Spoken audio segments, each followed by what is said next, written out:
This is beautiful. What a beautiful bike. It's a pleasure to ride.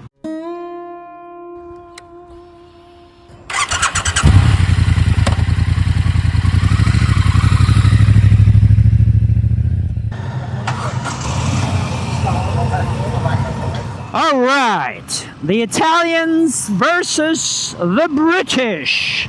Moto Guzzi V7 Stone 850 versus Triumph Bonneville T120. Reluctant biker, what is going on? What's happening here? Today I woke up very early and drove for several hours to get to a dealership that was holding a demo. So I heard that the dealership got a fleet of bikes from the Moto Guzzi, and they were putting together a demo today. I was super excited because I owned a V7 and I absolutely loved it, despite the fact that I did identify some areas for improvement. And a lot of people thought I was kind of being unfair to the Guzzi.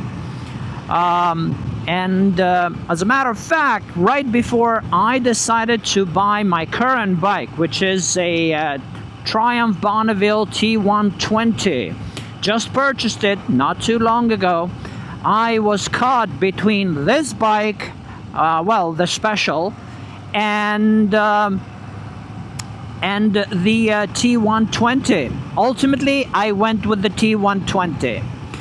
But I wanted to know, what did I miss? Did I miss anything? Did I make the wrong choice? I loved my Guzzi. I had a V7, not the new ones. Obviously, I had an old version. I had a 2015 V7.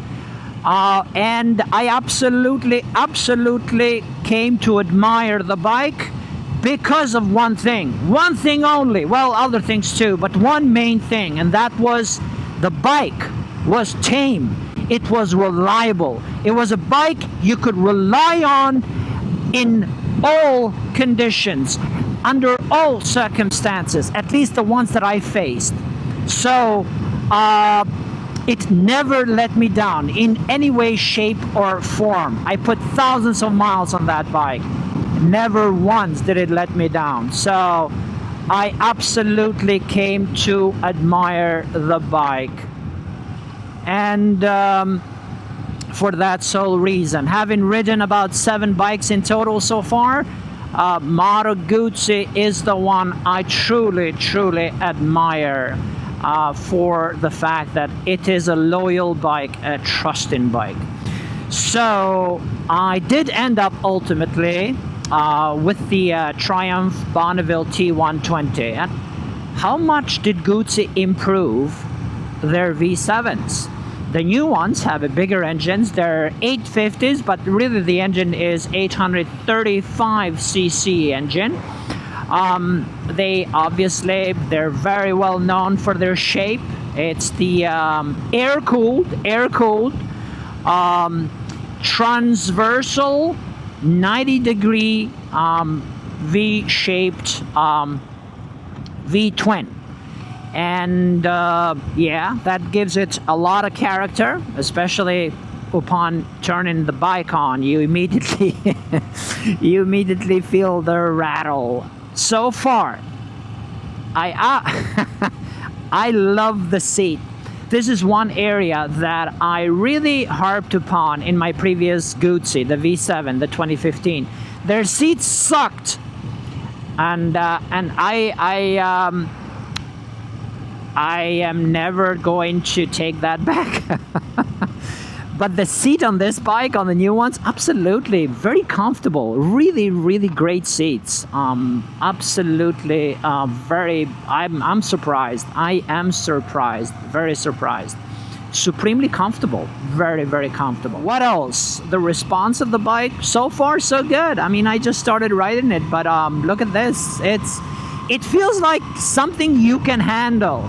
You know, this is a middle, I think. If this bike had a title, it would be the middleweight champion. He is the champion of all the middleweights. That's what the V7 Guzzi is. It's a very docile bike. It's not aggressive. It can be if you ask it to. But yeah, I love the muscular Herculean, beautifully graceful lines of this bike. Which are designed, I have to tell you, this bike is aerodynamically designed to cut through air. And this is one thing that this bike has over the Triumph Bonneville.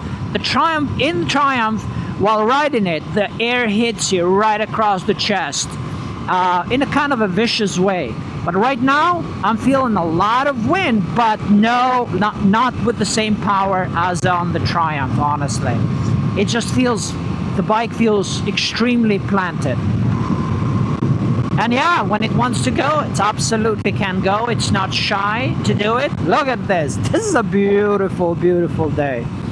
Unbelievable, unbelievable. Yeah, I am very impressed, and I feel very happy to be back on this bike. And honestly, I told my wife, if I had a garage, I would have purchased both bikes. I would have purchased the 2023 V7 Special, the one with the black and kind of a red stripes. Absolutely beautiful bike, really lovely bike. But they're actually, Guzzi has come up with like even better looking V7s.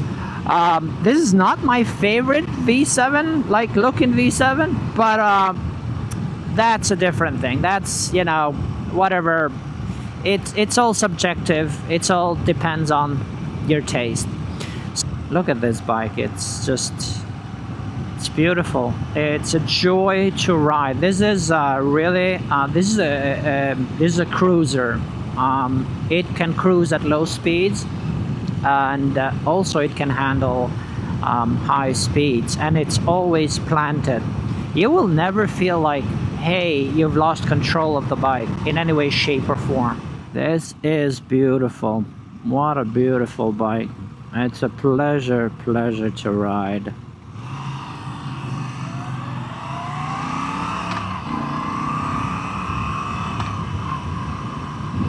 Woo! And no bike makes the sound that this bike does. I mean, the moment you're in it, you can feel the vibration. The engine just it's the heart of the bike, and it lets you know it's there always and forever. Wherever you're sitting on the bike, I think it just communicates with you through those little rattling vibrations, which are not concerning at all.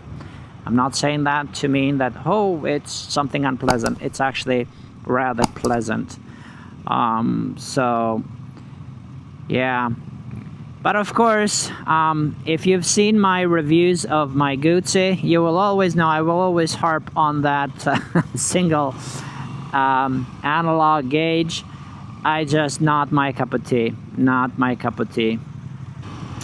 So, do I have any regrets?